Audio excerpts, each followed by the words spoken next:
غیر مسلموں کے تہواروں میں بڑا فرق ہے.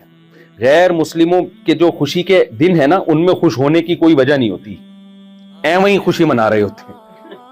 جیسے کرسمس کو دیکھ لو, آپ کہتے ہیں جی حضرت عیسیٰ علیہ الصلوۃ والسلام اس دن پیدا ہوئے, اول تو ایسا ہے نہیں لیکن چلو فرض کر لو, تو وہ تو 2000 سال پہلے پیدا ہوئے نا, اب تھوڑی ہو رہے ہیں پیدا. کیا خیال ہے بھائی؟ عید میلاد النبی پہ بھی اسی طرح کے بھی پیدا ہوئے تو ہو گئے نا. خوشی تو اس چیز کی ملتی ہے جو اب ہو رہی ہے.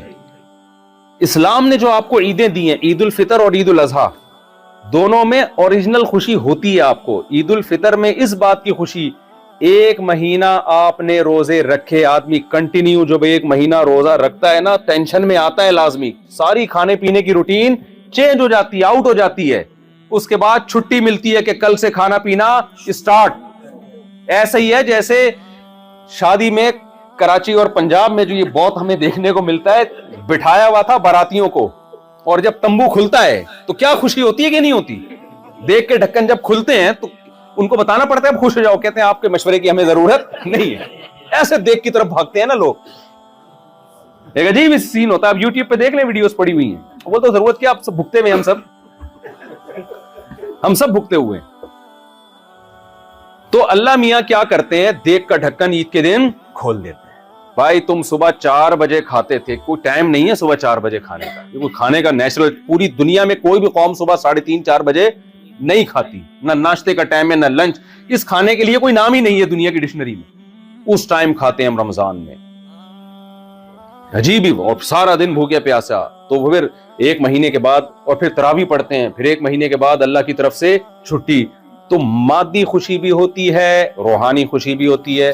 مادی خوشی یہ ہوتی ہے کہ اب کھانے پینے کی ہمیں چھٹی مل گئی, اور روحانی خوشی یہ ہوتی ہے کہ 30 روزوں کا اجر اللہ نے ہمارے اعمال میں لکھ دیا. کوئی تو ڈھنگ کا کام کیا ہم نے اللہ کو خوش کرنے کے لیے, کچھ تو کیا. تبھی تو اللہ نے فرمایا لِتُكَبِّرُوا اللَّهَ عَلَى مَا هَدَاكُمْ وَلَعَلَّكُمْ تَشْكُرُونَ. عید کی نماز پڑھنے اس لیے آؤ, اللہ کی کبریائی بیان کرو اور اس کا شکر ادا کرو کہ تمہارے اعمال میں کتنی نیکیاں لکھ دی اس نے. اس خوشی کو منانے کی ضرورت نہیں ہوتی, آدمی آٹومیٹیکلی خوش ہوتا ہے. اس کے اظہار کے لیے عید کی 2 رکعتیں رکھی گئی ہیں بس, جزاک اللہ. اور بقرعید میں کیا ہوتا ہے, وہاں بھی ہمیں 2 مادی اور روحانی دونوں خوشیاں ملتی ہیں. مادی خوشی کیا ملتی ہے, انسان کی خوراک میں سب سے لذیذ ترین اور سب سے صحت کے لیے اچھی خوراک گوشت سمجھی جاتی ہے. وہ گوشت ہم تازہ گوشت ذبح کر کے کھاتے ہیں, غریبوں کو کھلاتے ہیں, غریب بھی خوش, مالدار بھی خوش. یہ تو جسمانی خوشی ہے, کیونکہ جتنے بھی لذیذ کھانے ہیں وہ سب کس سے بنتے ہیں, گوشت سے. کبھی آپ نے دیکھا ولیمے میں دال چاول کھلایا ہو کسی نے؟ بھائی آج ہمارے بیٹے کا ولیمہ ہے, کیا پکے گا؟ بھنڈی پکائیں گے ہم آپ کے لیے. آدمی کہتا ہے یار ولیمے میں تو بکرا دمبا, یہاں سے بات شروع ہوتی ہے, بکرے دمبے سے. ہر خوشی کے موقع پہ کیا ہے, گوشت الذ اللذات ہے. لذتوں میں سب سے لذیذ چیز کیا ہے, گوشت ہے. تبھی میں ہندوؤں سے کہتا ہوں یہ دفعہ کھاؤ, مزہ نہ آئے پیسے واپس.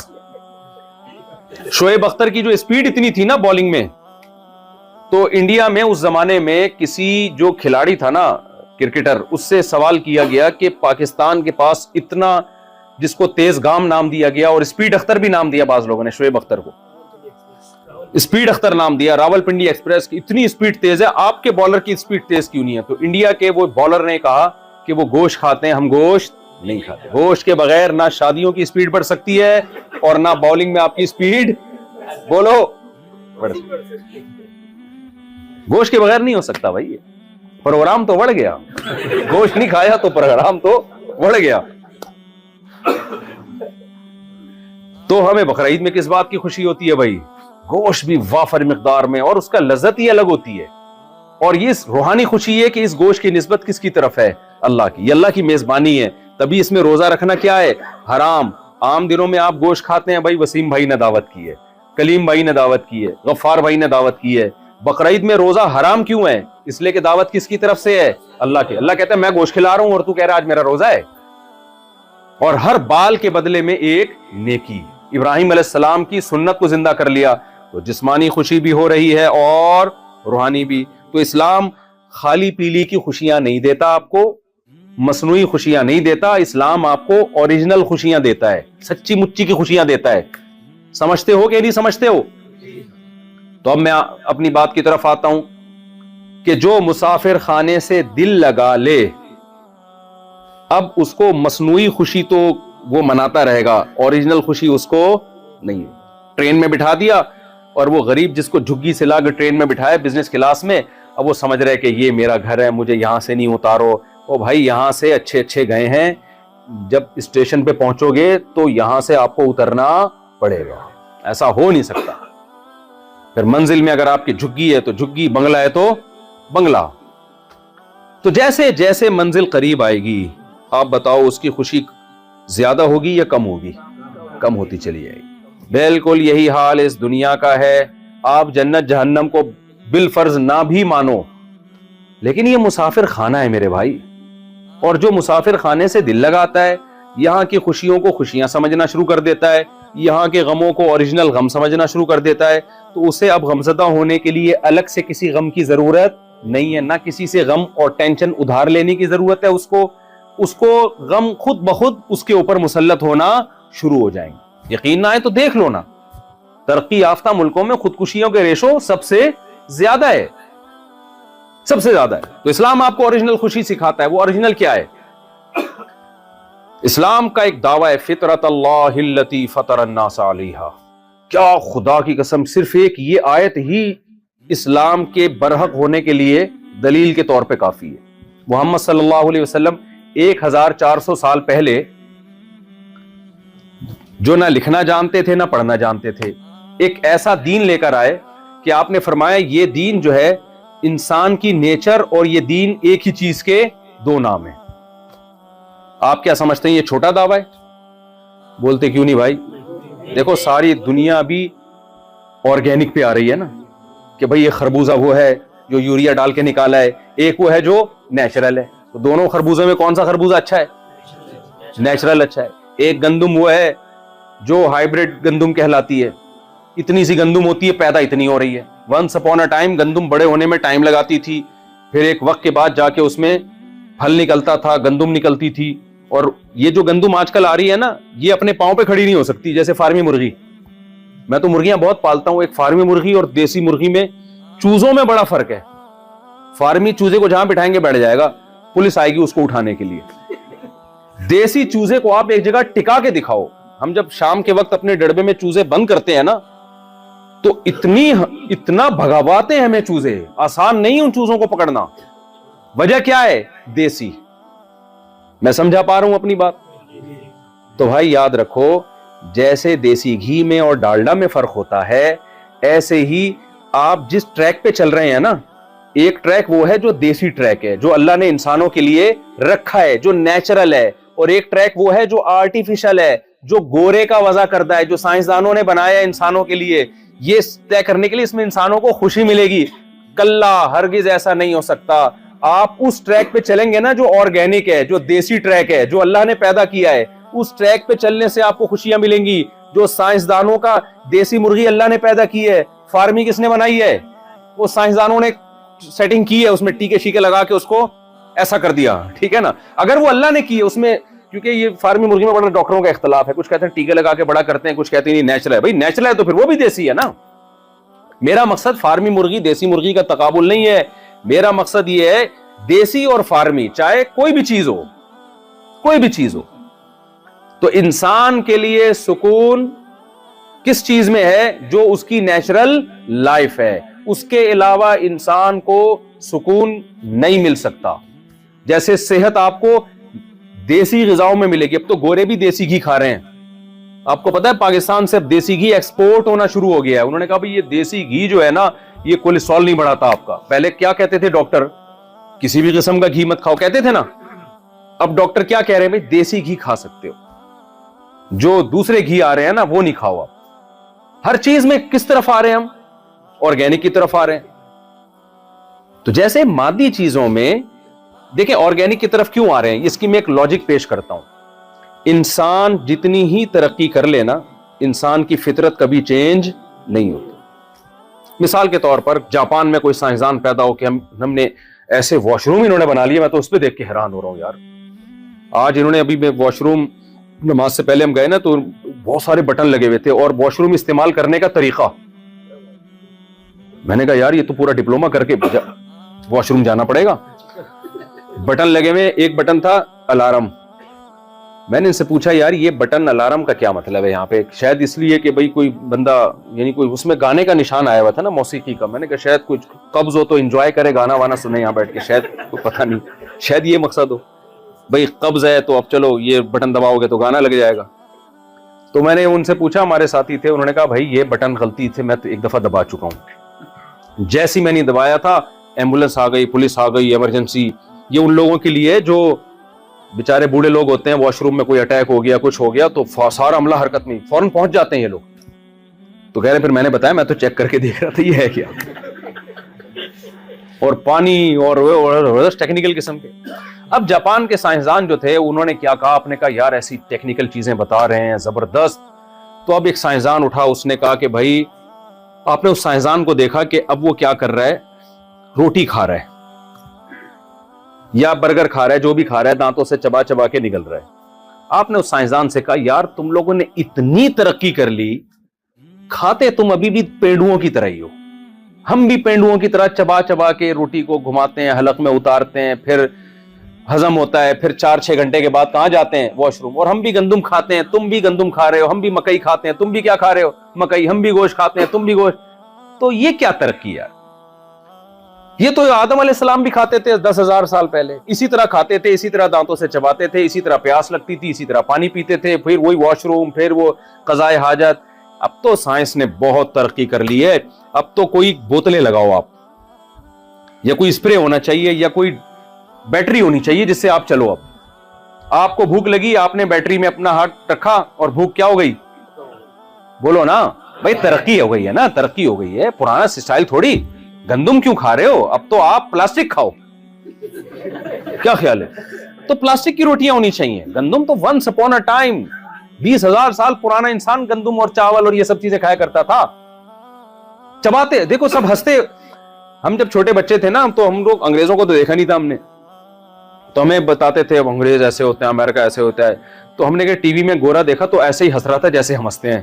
تو میں نے اپنے بڑوں سے پوچھا ہنستے تو ایسے ہی ہیں جیسے, انگلش میں کیوں نہیں ہنس رہے؟ یہ میرا مقصد یہ تھا, میرا خیال یہ تھا ہنستے سب اردو میں ہی ہیں پوری دنیا, ہنستا کوئی دوسری زبان میں نہیں ہے, ہنستے سارے اردو میں ہی ہیں. پھر بتایا ہوئے یہ اردو میں نہیں ہنس رہے, ان کی ہنسی تو ایک ایسی چیز ہے جو اس کی کوئی زبان نہیں ہوتی.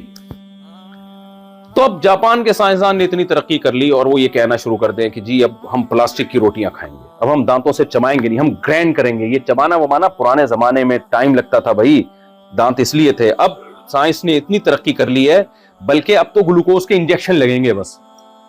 ظاہر ہے مریضوں کو تو لگا دیں گے 2-4 دن, اس کے بعد ڈاکٹر کیا کہے گا, بھائی تو کھانا پینا شروع کر, یہ گلوکوز کی بوتلوں پہ زیادہ عرصہ نہیں چلے گا. کیوں بھائی, کیا وجہ کیا ہے؟ سائنس نے اتنی ترقی کر لی, ابھی بھی گندم کھانی ہے, ابھی بھی مکئی کھانی ہے, ابھی بھی جو کھانی ہے, ابھی بھی گوشت کھانا ہے, دانتوں سے چبانا ہے. وہی پروسیس جو 20,000 سال پہلے تھا, پھر یوں کر کے پیٹ میں وہ کھانا جائے گا, پھر وہ ہضم ہوگا, پھر آپ کو واش روم جانا پڑے گا. یار اس تکلف سے نکالو اب دنیا کو. اگر آپ سائنسدانوں کے پاس گئے اور آپ نے یہ کہا ڈاکٹر صاحب اس تکلف سے اب انسانوں کو نکالو, اب دنیا بہت ایڈوانس ہو گئی ہے, اب اتنا ٹائم نہیں ہے. اب جو ہے نا, اب تو الیکٹرانک میڈیا نے دنیا کو گلوبل ولیج کی طرح بنا دیا ہے, اور اب دنیا بہت فاسٹ ہے. اب یہ کہ بیٹھو اور کھاؤ اور چبا چبا کے اتار, اب سائنس ایڈوانس ہو گئی ہے, اب کچھ اور لے کر آؤ.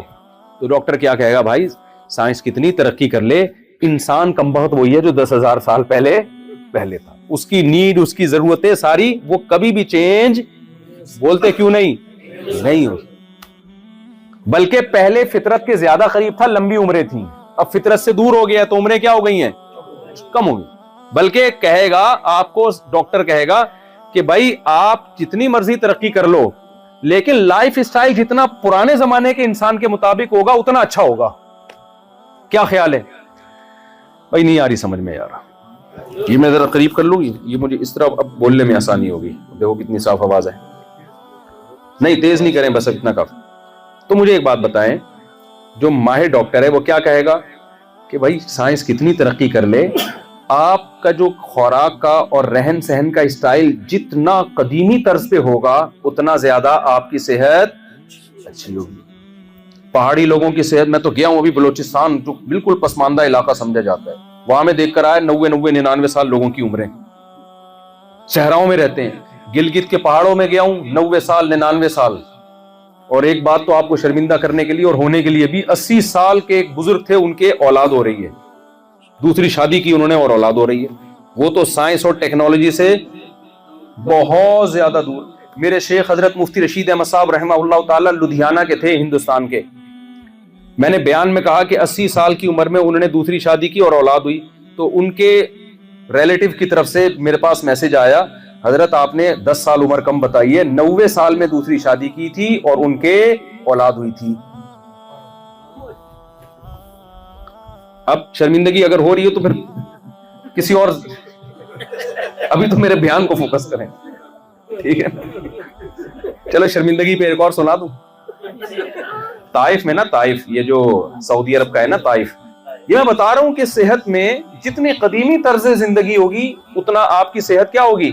اچھی ہوگی. تو یہ میں سمجھانا یہ چاہ رہا ہوں کہ اسی طرح میرے بھائی جو فطرت ہے نا، جس پہ اللہ ہمیں چلانا چاہ رہے ہیں، جس سے ہم جدید اس زندگی کی وجہ سے اس فطرت سے دور ہو گئے ہیں، تو ہماری روحانی زندگی بھی اسٹرانگ اور سکون اور مینٹلی بھی ہم اسٹرانگ اسی وقت ہوں گے جب اسی فطرت پہ چلیں جو صدیوں پہلے آدم علیہ السلام کو اللہ نے جو فطرت دی تھی، جو راستہ دیا تھا، موسیٰ علیہ السلام کو، داؤد علیہ السلام کو، سلیمان علیہ السلام کو، محمد صلی اللہ علیہ وسلم کو، جو اللہ نے راستہ بتایا قرآن میں اور حدیثوں میں جو راستہ ہے، اسی پہ چلیں گے تو سکون ملے گا آپ کو. ادروائز سکون کے علاوہ آپ کو سب کچھ مل جائے گا، سکون نہیں ملے گا آپ کو. دولت ملے گی، پیسہ ملے گا، ہو سکتا ہے صحت بھی مل جائے، سکون نہیں ملے گا، کیونکہ نیچر میں ہی سکون ہے میرے بھائی. اور نیچر سائنسی ترقی سے چینج نہیں ہوتی. تو میں وہ آگے واقعہ تو سنا دیتا ہوں. وہ طائف میں نا ہمارے استاذ تھے، وہ طائف جو مکہ مکرمہ کے قریبی شہر ہے نا سعودی عرب میں، وہاں کے قاضی ہیں، سعودی عرب کے جج ہیں، بوڑھے جج تھے. تو ہمارے استاذ نے ان سے پوچھا کہ حضرت آپ اتنے سالوں سے کیسز نمٹا رہے ہیں، تو کوئی بڑا ہی انوکھا واقعہ آپ کی زندگی میں آیا ہو تو بتائیے. اس کا ایکو اگر ختم کر دیں تو بہت اچھا ہوگا.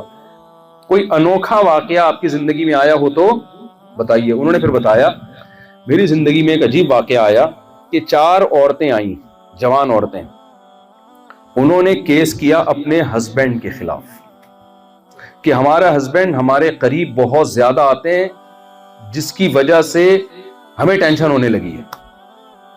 یعنی میاں بیوی کا جو ریلیشن ہوتا ہے نا، وہ ہم سے اتنا زیادہ قائم کرتے ہیں کہ اب ہمارے بس میں، ہماری برداشت سے باہر ہے، پابندی لگائی جائے اس کو. 4 بیگمات ہیں اور میاں صاحب نے چاروں کو اتنی ٹینشن دی ہوئی ہے کہ وہ بیویاں عدالت پہنچ گئی، برقعے میں، پردے والی عورتیں تھیں، وہ عدالت میں پہنچ گئی کہ بھائی اس کو بولو کہ اب یعنی نہیں آئے یہ. تو وہ قاضی صاحب کہتے ہیں میں حیران ہوا، یار کون ٹارزن کی اولاد ہے جو جس نے 4 بیویوں کو اتنی ٹینشن دی ہوئی ہے؟ تو کون ہے بھائی یہ ٹارزن؟ خیر کہتے ہیں اب کیس چونکہ آیا تھا، رپورٹ آئی تھی، تو میں نے بلوا لیا اس کو. کہہ رہے میرا خیال یہ تھا کوئی ہوگا، اسپیڈ بریکر بنے ہوئے ہوں گے بڑے بڑے. یہ تو میں اپنا تبصرہ کر رہا ہوں، نہیں جو باڈی بلڈروں کے ہوتے ہیں، اوٹ پٹانگ قسم کے، ایسے ایسے کر کے جو آ رہے ہوتے ہیں مسلز، تو وہ کوئی اس ٹائپ کا کوئی ہوگا بڑا پاورفل آدمی. جب میں دیکھا تو وہ ایک بابا ہے، لاٹھی ہاتھ میں اور کمر اس کی جھکی ہوئی، وہ آ رہا ہے کورٹ میں. کہہ رہے میں نے کہا یار اس بزرگ کو دیکھو اور اس کے کام دیکھو. کہہ رہے میں نے کہا کہ بھائی کیس تو بعد میں ہوگا. میں بزرگ کو سائڈ پہ لے گیا، میں نے بولا کھاتا واتا کیا ہے تو پہلے یہ بتا، کھاتا کیا ہے، پہلے اس کے علوم سے فائدہ اٹھایا جائے، کیس تو ہوتا رہے گا. اس بزرگ نے یہ بولا کہ میں صرف کھجور کھاتا ہوں، زیتون کا تیل ہے، اونٹنی کا دودھ ہے، بس اس 3 چیزوں پہ زندگی گزر رہی ہے. تو اگر وہ ٹیکنالوجی اور ڈاکٹروں کے مشورے سے چل رہا ہوتا ہے، ایکچولی ایک متوازن غذا کے لیے یہ بھی چاہیے تو یہ بھی چاہیے تو یہ بھی چاہیے، تو یہ حالات ہوتے. بھائی جدید خوراکیں کھا رہا تھا یا قدیم خوراکیں؟ اب وہ بزرگ کہتے ہیں کہ بھائی وہ تو 1000 سال پہلے موسیٰ علیہ السلام بھی چونکہ کھجور کھاتے تھے، اب تو سائنس نے 3-4 ہزار سال پہلے موسیٰ علیہ السلام بھی چونکہ کھجور کھاتے تھے، تو اب تو سائنس نے اتنی ترقی کی، اب میں پیزا کھاؤں گا، اب میں کھجور نہیں کھاؤں گا. یا اب وہ جو زیتون کا تیل ہے، وہ تو قرآن میں بھی اس کا تذکرہ ہے، موسیٰ علیہ السلام 3-4 ہزار سال پہلے موسیٰ کلیم اللہ نے بھی زیتون کا، اس میں بھی اس وقت زیتون کھایا جاتا تھا. تو اب چونکہ سائنس نے اتنی ترقی کی ہے، اب میں ڈاکٹروں کا تجویز کردہ آئل جو فلاں کمپنی نے بنایا ہے وہ میں کھاؤں گا. اور اونٹنی کا دودھ یہ پرانے زمانے کی پرانی باتیں. میں پیوں گا ڈبے کا دودھ جو ریکمینڈ کیا ہے مجھے سعودی عرب کے فلاں ڈاکٹر نے. تو آپ بتائیں اگر وہ یہ کر رہے ہوتے تو یہ رپورٹیں ہوتی؟ ارے بھائی بول لو نا یار, یہ رپورٹیں ہوتی؟ یہ رپورٹیں اس لیے نہیں تھیں کہ انہوں نے بولا خوراک میں نیچر کو فالو کرنا ہے, جدت کو فالو نہیں کرنا. جدت ڈبہ ہے اور نیچر بھینس اور گائے کا تازہ دودھ ہے. جدت ڈالڈا ہے, ڈالڈا کمپنی نہ کیس کر دے, ڈالڈا جو بھی کیس, جتنے بھی کوکنگ آئل آ رہے ہیں نا, نیچرل دیسی بول لینا بھائی کیا ہو گیا, دیسی گھی ہے. اگر آپ دیسی گھی کھا کے بیٹھے ہوتے تو مجھے بار بار یہ بولنے کی ضرورت نہ پڑتی کہ بولیں, آپ خود آپ میں اتنا کرنٹ ہوتا کہ آپ بڑھ چڑھ کے بول رہے ہوتے. تو دیکھو, میرا مقصد ان واقعات سے واقعات سنانا نہیں ہے, میرا مقصد یہ بتانا ہے کہ جیسے صحت کے معاملے میں نیچر سے انسان بغاوت کرے تو صحت مند نہیں رہ سکتا, تو جیسے مادی صحت میں اس طرح مینٹلی صحت جس کو ہم سکون اور اطمینان کہتے ہیں, اس میں بھی اگر فطرت سے بغاوت کرو گے تو کبھی بھی سکون نہیں ملے گا. اب فرق کیا ہے مادی صحت میں اور روحانی اور مینٹلی صحت میں؟ فرق یہ ہے کہ مادی صحت کا تعین کرنے میں زیادہ ٹینشن نہیں ہوتی, پتہ چل جاتا ہے. اللہ نے خود ہی انسان کو بتا دیا ہے یہ کھاؤ یہ نہیں, ہمیشہ سے کھاتے آ رہے ہیں نا لوگ کیا کھانا ہے کیا نہیں کھانا. لیکن یہ جو صحت جو ہماری روحانی زندگی کے لیے اور مینٹلی ہیلتھ کے لیے ضروری ہے, یہ پیغمبروں کے بتائے بغیر خود سے انسان سمجھ نہیں سکتا, خود سے نہیں فیصلہ کر سکتا کہ صحیح کیا ہے غلط کیا ہے. اگر انسان کی عقل پہ ڈال دیا جائے نا تو قیامت تک یہی فیصلہ نہیں کر سکتا کہ زنا اچھی چیز ہے یا نکاح اچھی چیز ہے. اگر عقل پہ فیصلہ کر دیا جائے, اگر عقل پہ ڈال دیا جائے, اس کو نہیں پتا چلے گا کہ ماں باپ گھر میں رکھنے کی چیز ہے یا اولڈ ہاؤس میں جمع کرانے کی چیز ہے. یہ ڈیبیٹ ہوگی اور یہ مسئلہ پینڈنگ میں چلا جائے گا. عقل نہیں فیصلہ کر سکتی کہ شراب بری چیز ہے یا اچھی چیز ہے. آپ دلائل کے انبار لگا دیں, ایک شخص کہے گا بری چیز ہے پی کے نشہ آتا ہے, دوسرا کہے گا یہی تو اچھائی ہے کہ پی کے نشہ آتا ہے, یہی تو اچھائی ہے, نشہ آتا ہے آدمی غموں کو بھول جاتا ہے, تو جو چیز غم بھلا رہی ہے بری کیسے ہو سکتی ہے؟ آپ اس پہ ڈیبیٹ کر کے سمجھائیں کہ بھائی اگر نشہ دیکھو قتل ہو جاتے ہیں تو بھائی اتنا کہتے ہیں پھر لمٹ میں پیو, زیادہ مت پیو, قانون سازی ہونی چاہیے. 20 دلائل دیے جا سکتے ہیں شراب کو لیگل کرنے کے, اچھا قرار دینے کے. اگر انسانوں پہ ڈال دیا جائے, آج کل ہومو سیکسولیٹی کی پوری دنیا میں تحریکیں چل رہی ہیں نا, 1990 تک امریکہ میں اس کو نفسیاتی بیماری سمجھا جاتا تھا, دماغی بیماری ہے, یہ پاگل ہے وہ آدمی جو ان چیزوں میں پڑتا ہے. آج اس کو دنیا کیا کہہ رہی ہے؟ موٹیویٹ کر رہی ہے, جائز ہے بھائی. تو عقل نہیں فیصلہ کر ہر چیز میں نہیں, کچھ چیزوں میں تو کر سکتی ہے, ہر چیز میں عقل فیصلہ نہیں کر سکتی. تو اللہ نے انسانوں کو انسانوں کی عقل پہ نہیں چھوڑا ہے, اللہ نے پیغمبروں کو دنیا میں بھیجا ہے جو ان کو یہ بتائیں گے یہ نیچرل ہے اور یہ نیچرل نہیں ہے, یہ فطرت ہے یہ غیر فطری ہے, تاکہ لوگ اپنی عقل کا غلط استعمال کر کے, کیونکہ انسان جب عقل استعمال کرتا ہے اس میں بعض دفعہ اس کی خواہشات کا غلبہ ہوتا ہے, خواہشات اس کو غلط رخ پہ لے کے جا رہی ہوتی ہیں. مثال کے طور پر کچھ لوگ کراچی میں پائپ کے اندر بیٹھے ہوئے سٹا لگا رہے ہیں, ہیروئن پی رہے ہیں, گندے میلے کپڑے, کوئی وہاں پڑا ہوا ہے کوئی وہاں پڑا ہوا ہے. عقل کیا کہتی ہے دیکھتے ہی فوراً کہ بھائی یہ چیز پینے کی نہیں ہے, لیکن خواہشات انسان کی عقل پہ غالب آتی ہیں. اگر عقل کافی ہوتی تو پھر ہر ہیروئنچی کو اس کی عقل نے کیوں نہیں روکا, یہ کیوں پڑے ہوئے پائپ کے اندر ہیروئن پی پی کے مر رہے ہیں؟ وجہ کیا ہے کہ ان کی خواہشات نے ان کی عقل کو بے وقوف بنایا. انہوں نے کہا یار 2-4 سٹے لگانے سے کچھ نہیں ہوتا, یا کوئی غم ان کو دنیا میں آئے, انہوں نے کہا کہ پی لیں گے تو وہ غم کیا ہو جائیں گے.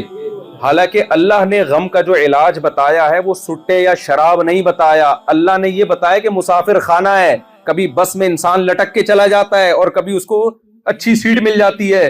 سفر کی ٹینشنوں کو بڑی ٹینشن نہیں سمجھا جاتا, یہ اللہ نے غم کا علاج بتایا. آپ غم کا علاج تلاش کر رہے ہو عیاشی میں, خودکشی میں, اور نفسیاتی ڈاکٹروں کے پاس تلاش کر رہے ہو.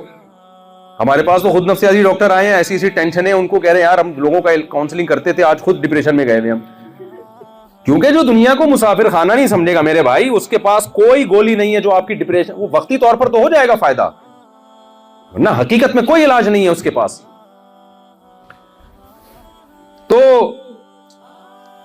کیا کہہ رہا تھا میں, وہ بات ہی دماغ سے نکل, ایک مثال نہیں وہ بھی ایک مثال دے رہا تھا میں, ادھر کو کیسے پلٹ گیا. سر وہ مفتی سے قاضی صاحب نہیں وہ تو پرانا قصہ ہو گیا نا, وہ جو بزرگ آئے تھے کمر جھکی ہوئی تھی, وہ تو میں نے کھجور کے فضائل بتا رہا تھا آپ کے سامنے. تو خیر, تو جب تک یہ ڈپریشن, اور ہاں میں یہ کہہ رہا تھا کہ اسلام نے جو آپ کو بتایا ہے وہ نیچرل ہے. ہاں میں ہیروئنچو کی مثال دے رہا تھا, ہیروئنچو میں ایسا کھو گیا تھا نا میں کہ وہ بھول ہی گیا میں, کیونکہ ہمارے یہاں ہیروئنچی الحمدللہ بہت ہیں. تو اب آپ کیا کرو گے اگر آپ عقل سے فیصلہ, وہ ہیروئنچی کو جب پتا تھا کہ اس نے بہت سے ہیروئنچوں کا انجام دیکھا ہے نا, پھر بھی کیوں جا رہا ہے, شہوات اور خواہشات کیا کرتی ہیں, انسان کی عقل کو کیپچر کر لیتی ہیں. دنیا میں یہی ہو رہا ہے. ہومو سیکسولیٹی کیوں عام ہو رہی ہے, اس لیے کہ جو اس برائی میں پڑ گئے, اب ان کو بجائے اس کے کہ عقل استعمال کر کے اس برائی کو چھوڑیں, تو خواہشات نہیں چھوڑنے دیتی, انہوں نے اسی کو کیا کر دیا, لیگل.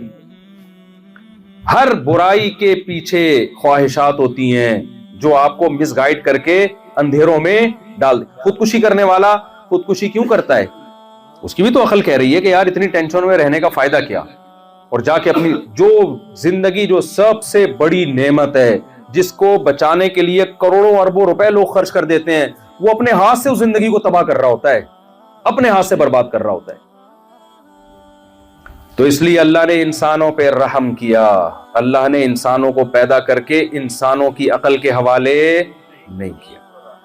یہ نہیں کہا کہ بے عقل بن جاؤ, نہ نہ, اللہ نے عقل کو صحیح رہنمائی دی کہ عقل ان اصولوں کی روشنی میں استعمال ہوگی, کیونکہ اسلام جتنا عقل استعمال کرنے کا حکم دیتا ہے نا, اتنا کوئی مذہب عقل استعمال کرنے کا حکم نہیں دیتا. لیکن اسلام اس عقل کو میں رہنمائی کرتا ہے کہ غلط سے یہ خواہشات سے مغلوب نہ ہو جائے. تبھی قرآن نے کہا افرأیت من اتخذ الہہ ہواہ, بھلا اس شخص کو دیکھا جس نے اپنی خواہشات کو معبود بنا لیا, جو خواہشات کو پہلے رکھتا ہے عقل کو بعد میں رکھتا ہے. تو اللہ تعالیٰ نے ہمیں بتایا کہ بھائی دیکھو میں نے تمہیں جتنی صلاحیت